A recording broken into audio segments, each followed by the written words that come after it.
now we're going to get Mark Beath on to present. So Mark is the founder and main operator of ARCSEC IT, and they do amazing things from managed IT services and backup solutions and IT support and IT consulting. But one of the main things that we as small businesses need to pay attention to is cybersecurity. I've studied cybersecurity myself, and it is one of these things where so many businesses overlook it and they think, oh, I'm too small, or that won't affect me. And so we all have to be aware, because it can cost small businesses, I'm sorry, I'm still stealing a thunder, Mark, but around 50,000 Australian dollars. And the government is putting more and more focus onto this. And so we need people like Mark in our lives. So without further ado, Mark, over to you. Perfect. Thanks for that, Chris. Other than the other Mark in the room and Bree, who else is excited about IT? Oh, wow. Oh, there's a few hands. Who's scared of IT? Look, there's a couple of honest ones. Not scared of anything, mate. Just always prepared to hear and listen. Everybody's got some good ideas. Exactly. But as Bree and Mark will mention as well, like IT and cyber, it's daunting, but at the same time, it's not. So just a bit about me. I'm Mark, for the general manager at ARCSEC IT. So I've been in the industry for over a decade now. I've had a chance to work across a bunch of different industries, from healthcare to education to retail and professional services. I've worked with businesses of all sizes, helping them out with their IT needs, improve their security, whether it's helping small businesses get their tech organised or implementing robust security measures for larger organisations. I've been there, I've done that, I've navigated that world. I'm also still serving in the Australian Defence Force, so I'm an Army reservist. So that gives me a unique perspective on leadership, discipline, staying cool under pressure. Lessons I've learned through that is what I apply every day at ARCSEC. So core values I've picked up, like precision, reliability, teamwork is a big one, shape the way and how I approach things with ARCSEC. And that's exactly what we bring to our clients. We're all thinking about keeping things simple, clear and practical, with no tech jargon getting in the way. So today I'm here to show you how IT and cyber is straightforward and simple, but there's some things you need to look out for. And what we're going to be talking today is insurance fraud. It's the kind of scam that looks completely legitimate, but can actually drain your bank account in minutes. The scary part, it's not some complex cyber attack. It's just one fake email, and it happens way more often than you think. So by the end of this, you'll be able to know exactly how these scams work, how to spot them, and what to do to protect your business there. Now, I have a presentation and it's not doom and gloom. Let me just bring it up.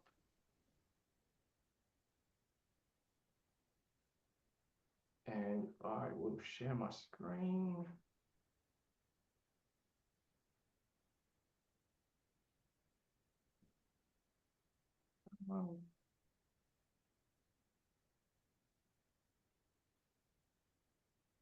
You can all see that? Yes. Yeah. Yes. Perfect.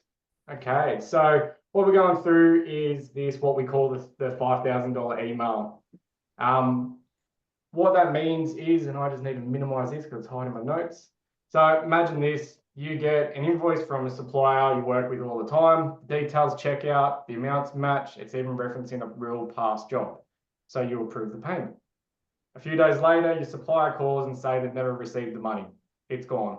No refunds, no way to recover it, just a fake email that looked real. So this happens every day to small businesses. Criminals don't need to hack your systems. They don't need to send one email that looks legitimate. Sorry, they just need to send one email that looks legitimate. Most businesses don't realize this, that they've been scammed, until it's too late. So just a quick show of hands. Has anyone here ever received a suspicious invoice email? Or give a thumbs up even in the chat even. Yeah, cool, Derek, couple there. Yeah, perfect. So it is more common than you think. So most people think, I never fall for that. I'm too small in headcount.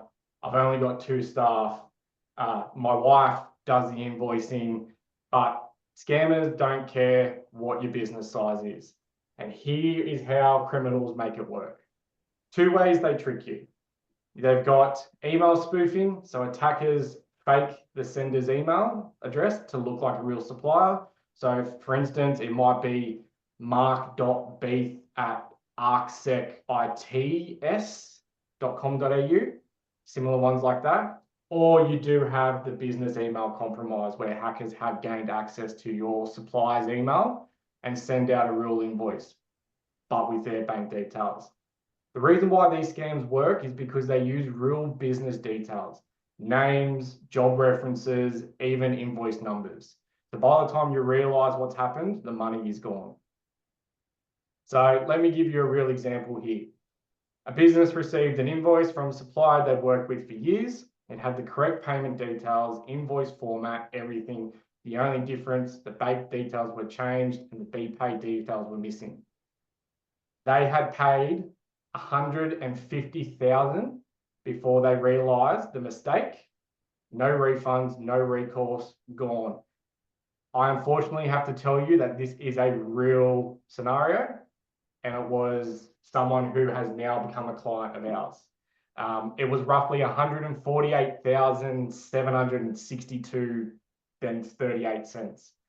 And it was impersonated by doing that, adding an S onto the back of the email.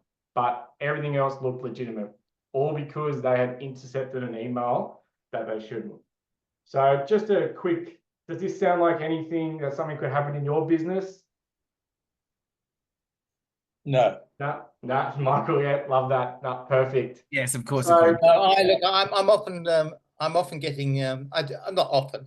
I have had emails from people saying we're about to withdraw, $2,500 from your account and I did immediately recognize it as being scam or spam, whatever you call it. So I just wipe it off.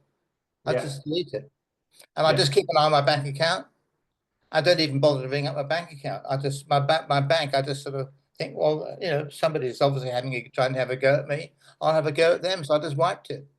So far, touch wood, I haven't had to contact anybody like yourself, and I just hope I don't. But certainly not for 150. I think I did receive one for $128,000 or something, and I just thought, oh, that's a joke.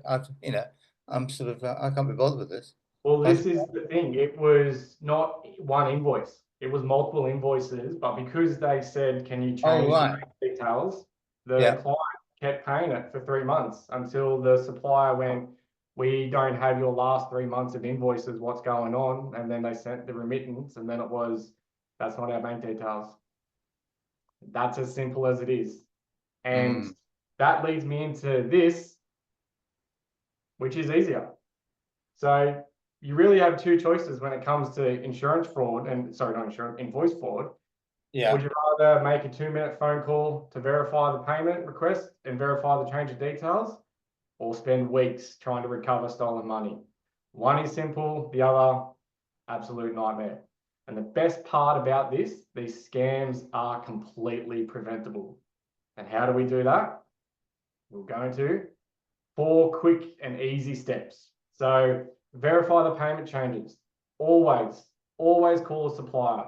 Your supplier would rather get a phone call from you saying, just confirming these details are correct. They turn around and say, yes, they are. Why are you calling me? Just say, that's fine. It's money coming into you. It's money coming out of my bank account. The second one is a simple one as well. Set up a 2-step approval process. So don't let one person authorize large payments, but don't let one person authorize medium-sized payments, because 10 grand over 10 payments, there you go. Third one, it's more for the IT people here, but it's something for you guys to check with your IT. So use email security settings. It's SPF, DKIM, DMARC, not going into what they are because it will go over your head. It goes over my head, don't worry. But just check with your IT supplier that you have this set up. It's easy for them to do. It's quick and simple. Last one, train your team. So most of these scams rely on human error. Cyber security, cyber attacks, cyber hacks is 72% is person behind the keyboard. Also 60% of statistics are made up, like that one. So what you want to do is just train your staff, because they are the ones that will be doing this. You want to give your staff ownership, you want to give your staff autonomy, but this is where it can go wrong there. So they're the quick and easy changes that could help save your business thousands. Nice work. Lastly, how confident are you that your business is protected? So for anyone on this call, I'm offering just a free security check. It could be over a call. It could be just send you a quick checklist.